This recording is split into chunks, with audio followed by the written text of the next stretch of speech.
तो ऐसे को नमस्ते प्रणाम, मैं आपको अपना ठाकुर प्रखर सिंह और रात के 10 बज चुके हैं। कहानी का जो सिलसिला है बदस्तूर जारी है।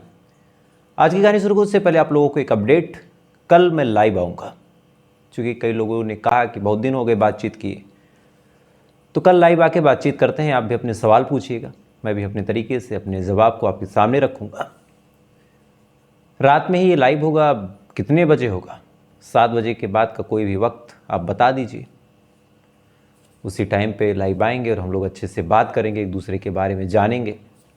आपके जो भी सवाल होंगे, बहुत सारे सवाल हैं लोगों के कि मैं कितना कमा चुका हूँ, कितने कमाता हूँ, शादी हुई है या फिर नहीं हुई है, या फिर कोई ऐसी सुझाव या फिर सजेशन जो आप मुझको देना चाहें, मुझसे अगर आप कुछ पूछना चाहें, तो कल आप एक टाइम कमेंट कर दीजिएगा, उसी टाइम मैं लाइव आऊँगा। हालांकि कल दोपहर तक मैं आपको टाइम भी बता दूंगा कि कितने बजे लाइव आऊँगा, तो आप उतने बजे मुझसे जुड़ के उस लाइव वीडियो का मज़ा लीजिएगा और हम लोग लाइव वीडियो में खूब सारी बातें करेंगे। तो कल लाइव है, इस बात को भूलिएगा मत। ज़्यादा से ज़्यादा लोग आप लोग आइएगा, एक दूसरे को जानेंगे, समझेंगे, एक दूसरे की पसंद नापसंद, ताकि ये फैमिली बढ़िया से चलती रहे। खैर, आज एकादशी भी है, तो आप तमाम दर्शकों को एकादशी की हार्दिक शुभकामनाएं। और एक रिचुअल भी होता है, जिसको गांव में कहा जाता है कि दलिद्र भगाना, और शुद्ध भाषा में कहें तो दारिद्र भगाना। तो ईश्वर से यही प्रार्थना है कि आप तमाम दर्शकों के घर से दारिद्र चला जाए, संपत्ति आ जाए। माता लक्ष्मी, सरस्वती, आदिशक्ति, जगदम्बा, ये तमाम लोग आपके घरों में वास करें। क्योंकि इन तीनों में से अगर कोई एक नहीं होगा तो बाकी दोनों उतने कामकाजी नहीं रहते। अब हो सकता है कि आप लोगों में से इत्तेफाक ना रखे, लेकिन सही है कि बहुत बुद्धि भी हो, लेकिन पैसा ना हो, स्वास्थ्य सही ना हो, तो फिर बुद्धि रख के क्या होगा। बहुत पैसा हो लेकिन बुद्धि ना हो, स्वास्थ्य ना हो, तो भी वो पैसा किस काम का। और बहुत स्वास्थ्य हो, बहुत बुद्धि हो, लेकिन पैसा ही ना हो, खाने पीने के साधन ही ना हमारे पास, तो फिर वो ज्ञान भी किस काम का जो अपनी आजीविका ना चला सके। तो तीनों ही आपके घर में रहे, यही ईश्वर से प्रार्थना है। अब आते हैं आज की कहानी की बात करते हैं। हमारे देश की जो पुलिस है, अच्छा, पुलिस की भी गलती देना थोड़ा सा फिजूल होगा, क्योंकि आदमी जब सेम काम सेम तरीके से सेम चीज़ें करता है तो कहीं ना कहीं एक मसल्स मेमोरी होती है, और एक जब सेम सीक्वेंस में होता है आदमी तो समझ लेता है कि ऐसा ही कुछ हुआ होगा। जैसे 10 बजे अगर नोटिफिकेशन आया मेरे चैनल का, तो आप यही समझेंगे कि प्रखर ने वीडियो फिर डाल दी है। हो सकता है कभी कभार मैं कुछ और भी करूं, लेकिन आपको वही लगेगा। सेम पुलिस के साथ भी है, सेम तरीके क्राइम, सेम तरीके की चीज़ें सॉल्व करते करते उनको फिर लाश मिलने के बाद जब थोड़ी बहुत जांच पड़ताल करते हैं, तब उनको जो कहानी लगती है, अब चूँकि 90% वही कहानी सही होती है, तो 10% जो गलत भी होती है उसको भी ये अपनी ही वाली कहानी का रूप देके केस बंद कर देते हैं। उसके बाद में जब जांच पड़ताल होती है, तब पता चलता है कि आखिर पुलिस वालों से कितनी बड़ी गलती हो गई। अब ऐसा क्यों कह रहा हूँ, पहले आप पूरी कहानी सुन लीजिए। कहानी उत्तर प्रदेश की है। उत्तर प्रदेश में एक जगह लगती है हापुड़। इसी हापुड़ के गंग नहर के पास की है, जो कि हापुड़ से गंग नहर गुजरी है। बात 2016 की है। 18 जुलाई साल 2016 को इसी हापुड़ पुलिस के पास एक फ़ोन का आता है। फ़ोन करने वाला शख्स बताता है कि जो गंग नहर है उसमें एक कार डूबी है। अब ये बात जब पुलिस वाले सुनते हैं, वे कार डूबी, मन में तरह तरह की चीज़ें आने लगी। फ़ौरन उस जगह पे जाते हैं। जाने के बाद लोकल गोताखोरों की मदद से और तमाम लोगों की मदद से उस कार को बाहर निकालते हैं। बाहर निकालने के बाद जब कार को चेक करते हैं तो पता चलता है कि उस कार में एक लाश पड़ी है। अब एक कार, एक लाश को देखा तो पता चला कि ये लाश जो है एक लड़की की है। उम्र वही कोई 17-18। अब ये चीज़ जैसे पुलिस वाले देखते हैं, फ़ौरन पहला सवाल ये कि आखिर ये लाश किसकी। अच्छा, लाश दो थी, वो पिछली सीट पे थी। तो यहाँ से मन में और तरह तरह की चीज़ें आने लगी। अब इसी दौरान पहला सवाल तो यही था कि आखिर ये लड़की है कौन। तो सबसे पहले पुलिस वालों ने उस लड़की को चेक किया कि शायद कोई कागज़, कोई आधार कार्ड या फिर कोई और डॉक्यूमेंट मिल जाए। चेक किया तो बदकिस्मती से मिला नहीं। इधर बॉडी को पोस्टमार्टम के लिए भेजा, और चूँकि अब एक कार थी तो पुलिस वालों को लगा कि चलो कार के बारे में पता करें। कार के बारे में पता किया। जब पता किया तो पता चला कि ये कार दिल्ली के तिमारपुर के रहने वाले वेद प्रकाश की है। अब ये कार जब दिल्ली के वेद प्रकाश की निकली तो पुलिस की एक टीम दिल्ली जाती है। जाने के बाद वेद प्रकाश के घर पे छापा मारती है। जब छापा मारती है तो पता चलता है कि घर में ताला बंद है। अब जब ये बात पुलिस वालों को पता चली, उन्होंने आसपास के लोगों से इस परिवार के बारे में जानकारी इकट्ठा करना शुरू कर दिया। आस पड़ोस के लोगों से पूछा कि वेद प्रकाश कौन है, क्या करते हैं। तो जो जानकारी मिली उसके हिसाब से वेद प्रकाश ठीक ठाक एक कारोबारी थे, ठीक ठाक पैसे थे। फैमिली में टोटल 4 लोग थे, एक वेद प्रकाश की पत्नी साधना, साथ ही शुभम और एक बिटिया नैना। टोटल 4 लोग थे और पिछले 3-4 दिनों से चारों ही नदारद थे, यानी कहाँ हैं, कहाँ गए हैं, किसी को कोई जानकारी नहीं। पुलिस वालों ने अब पता करना शुरू किया।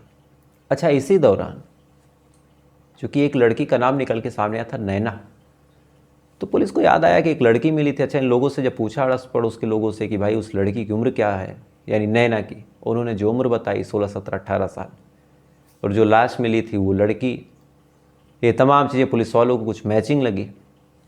उन्होंने उस लाश की तस्वीर आसपास के लोगों को दिखा दी। अब आसपास के लोग फ़ौरन शिनाख्त करते हुए कहते हैं कि अरे साहब, ये तो नैना ही है और ये गाड़ी भी वेद प्रकाश की है। अब ये चीज़ जब पुलिस वाले देखते हैं तो एक परिवार की गाड़ी, एक लाश, 3 गायब। तो पहला सवाल ये है कि आखिर ये तीनों गए कहाँ। पुलिस ने इनको ढूंढना शुरू किया, आसपास के तमाम लोगों से पूछा, तमाम कैमरों को खंगाला, मोबाइल की लोकेशन निकालने की कोशिश की और भी तमाम डिटेल्स चेक की।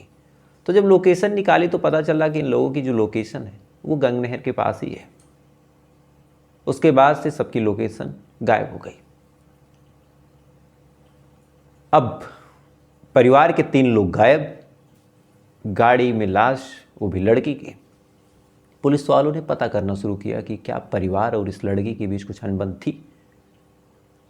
अब पता किया तो आसपास के कुछ लोगों ने कुछ चीज़ें और बताया कि हाँ, इस लड़की का एक बॉयफ्रेंड था, उसको लेके परिवार वाले थोड़े बहुत परेशान थे, भाई अक्सर डांटता भी था। अब पुलिस वालों ने और इन लोगों को खोजना शुरू किया, लेकिन महीने 2 महीने गुजरने के बाद ना ही वेद प्रकाश का कुछ पता चला, ना ही साधना का, ना ही शुभम का। नैना की लाश की गुत्थी ऐसे ही उलझी रही। धीरे धीरे पुलिस वालों ने अपनी एक थ्योरी बना ली। इस थ्योरी के हिसाब से चूंकि नैना का एक बॉयफ्रेंड था, इस वजह से परिवार वाले काफ़ी नाराज़ रहते थे। नाराज़गी का आलम ऐसा था कि परिवार वाले धीरे धीरे करके नैना से नफरत करने लगे। कुछ टाइम तक उन्होंने मामले को संभालने की कोशिश की, लेकिन नैना लगातार उस लड़के से संपर्क में रही, लगातार उस लड़के से बातचीत करती रही। आलम यह हो गया कि पूरा परिवार नफरत करने लगा और उनको अपनी इज्जत का डर भी सताने लगा। भाई और बहन में कहासुनी भी होने लगी। लिहाजा इन लोगों ने एक प्लान बनाया। प्लान के तहत नैना को ये लोग यूपी के हापुड़ लेके आते हैं। वहाँ के गंग नहर के पास नैना का कत्ल करते हैं। कत्ल करने के बाद अपने अपने फ़ोन को वहीं पे फेंक देते हैं। फेंकने के बाद लाश को गाड़ी में डालते हैं और गाड़ी को नदी में फेंक देते हैं, यानी नहर में। वो तो भला हो किस्मत का कि ये नहर उस गाड़ी को ऊपर कर देती है और वो गाड़ी दिखने लगती है। अब पुलिस वालों ने ये तमाम पहेली सुलझा ली, इन तीनों की तलाश की, लेकिन ये तीनों मिले नहीं। तो इन तीनों को भगोड़ा करार देके मामले में फाइनल क्लोजर रिपोर्ट लगा दी। बात आई गई हो गई, मामला रफा दफा हो गया। जांच पड़ताल पूरी हुई, कत्ल की गुत्थी सुलझ गई, बस अब कातिल फरार थे। धीरे धीरे वक्त आगे बढ़ा। साल 2016 बीत गया, 17 आया, 17 भी बीत गया, 18 आ गया। अब 18 आने के बाद एक चीज़ और थी। इधर जो क्राइम ब्रांच था दिल्ली का, उसके पास भी एक सूचना पहुंची थी लगभग 2 साल पहले कि तिमारपुर में एक फैमिली रहा करती थी और पूरी की पूरी फैमिली गायब है। अच्छा, इस फैमिली में एक की लाश मिली है, बाकी 3 नदारद हैं। तो दिल्ली की क्राइम ब्रांच और उत्तर प्रदेश की पुलिस अलग अलग तरीके से अब इस केस को जांच पड़ताल कर रहे हैं। उत्तर प्रदेश पुलिस ने तो क्लोजर रिपोर्ट लगा दी, मामला रफा दफा हो गया।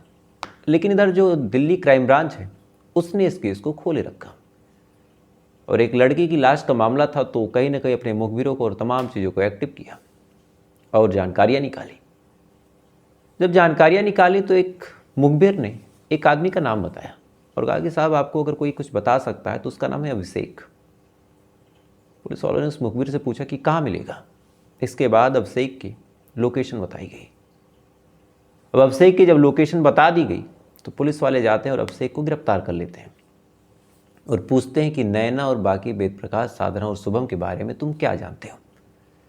अब पुलिस तो यहाँ कुछ और पूछने गई थी क्राइम ब्रांच की, लेकिन जो कहानी खुली वो अपने आप में हैरान करने वाली थी। दरअसल पुलिस वाले जो एक कत्ल मान के बैठे थे वो एक कत्ल था ही नहीं, असल में वो टोटल 4 कत्लों का मामला था और ये चारों कत्ल शुभम ने अपने 2 दोस्तों के साथ मिलकर किए थे। क्यों? तो इसकी वजह भी बड़ी हैरान करने वाली थी। बात साल 2015 की है। साल 2015 में चूँकि जो वेद प्रकाश थे उनका ठीक ठाक बिजनेस था, तो जो कुछ ये पैसे कमाते थे उसको ज़्यादा करने के लिए या फिर थोड़ी और संपत्ति बढ़ाने के लिए ये ब्याज पे लोगों को पैसे देते थे। 1 लाख दे के 5%, 10%, महीने का, साल का, जो भी उनको अपना एक हिसाब समझ में आया हो, वो तमाम चीज़ें वो वसूलते थे। ऐसे ही अभिषेक ने भी इनसे पैसे लिए थे, वो भी इनके एक रिलेटिव के थ्रू जिसका नाम सोनू था।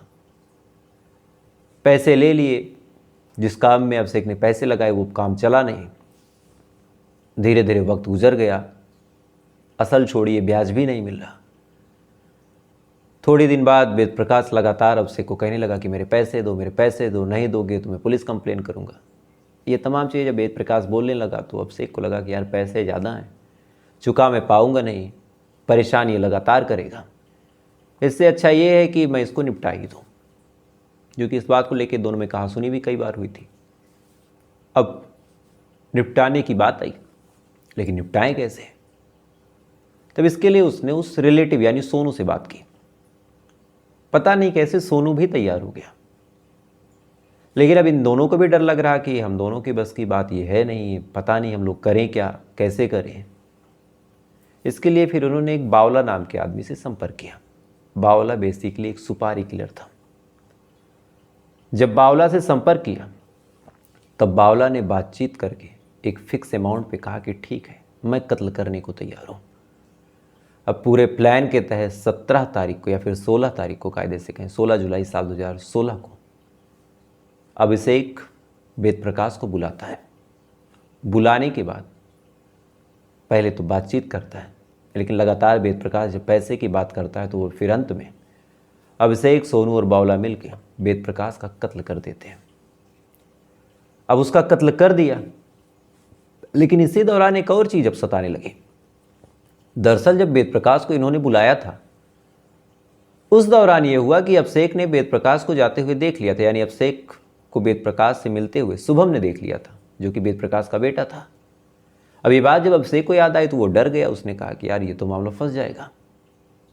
तो फिर पूरे प्लान के तहत अभिषेक ने शुभम को बुलाया और कहा कि तुम्हारे पापा तुमको बुला रहे हैं। अब शुभम भी जब पापा का नाम सुनता है तो बिना किसी डाउट के चला जाता है।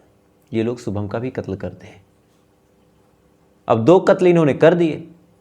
अब दिमाग में ख्याल आया कि कहीं माँ और बहन ने न सुन लिया। फिर ये हुआ कि जब 2 कत्ल कर ही दिए इन दोनों को भी निपटा दो। इसके बाद पूरे प्लान के तहत साधना और नैना को भी बुलाया गया।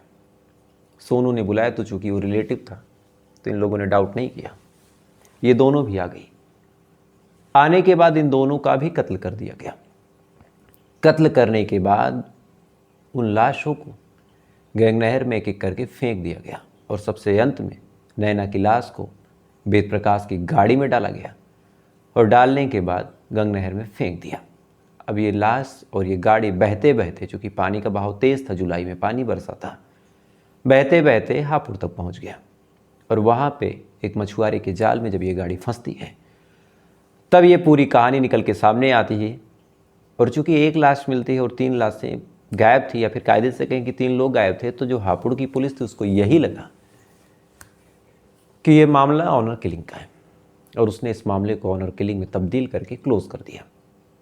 अब चूँकि अभिषेक ने अपना एक बार जुर्म किया और कहा कि मैंने सबको मारा है, तो बड़ा सवाल ये है कि वेद प्रकाश, साधना और शुभम की डेड बॉडी कहाँ है। साल 2018-19 में इस पूरे मर्डर मिस्ट्री का खुलासा हुआ। तब से लेके आज तक Delhi crime branch, Hapur police इन तीनों लाशों को ढूंढ रही है किसी भी थाने में इस लाश के मिलने की अभी तक कोई सूचना नहीं मिली। किसी भी मछुआरे के जाल में ये लाश कभी फंसी ही नहीं। कहाँ गई, क्या हुआ, कुछ अता पता नहीं। और कहीं गलती से इस लाश का पता यूपी पुलिस और दिल्ली क्राइम ब्रांच अगर नहीं लगा सकी तो ये मामला हल्का हो जाएगा। क्योंकि अगर 4 कत्ल हुए हैं तो चारों कत्लों की कड़ियों का जुड़ना आपस में बहुत ज़रूरी है। नहीं तो वकालत में ऐसे ऐसे धुरंधर हैं कि जब पहला ही कत्ल इस्टेब्लिश नहीं हो पाएगा तो फिर आखिरी का कत्ल नैना का हुआ तो इस्टेब्लिश कैसे होगा। सिंपल यही बात बोलेंगे और फिर अभिषेक, सोनू और बावला को बाइज्जत बरी करा देंगे। तो ये बड़ा चैलेंज है कि तीनों लाशें अगर मिलती हैं तो क्या होता है और नहीं मिलती तो क्या होता है। खैर, अपने आप में बहुत अजीब कहानी थी कि कैसे कत्ल, उसकी आड़ में 3 और कत्ल, शुरुआत में कुछ और लगा, बाद में कुछ और लगा और मामला उलझता चला गया। तो फिलहाल ये थी पूरी कहानी। उम्मीद है आपको कहानी पसंद आएगी। साथ ही आपको फिर जाते जाते याद करा दूं कि कल हम लोगों का लाइव वीडियो है। कितने बजे होना चाहिए आप कमेंट कीजिएगा। जिस पे ज़्यादा लोग चाहेंगे उसी पे वो लाइव कर दिया जाएगा। तो आपसे कल फिर पहले लाइव में मुलाकात होगी, फिर शायद हो सकता है कहानी सुनाऊं। तब तक अच्छे रहिए, खुश रहिए, अपना ख्याल रखिए, अपने देश का ख्याल रखिए। जय हिंद, वंदे मातरम।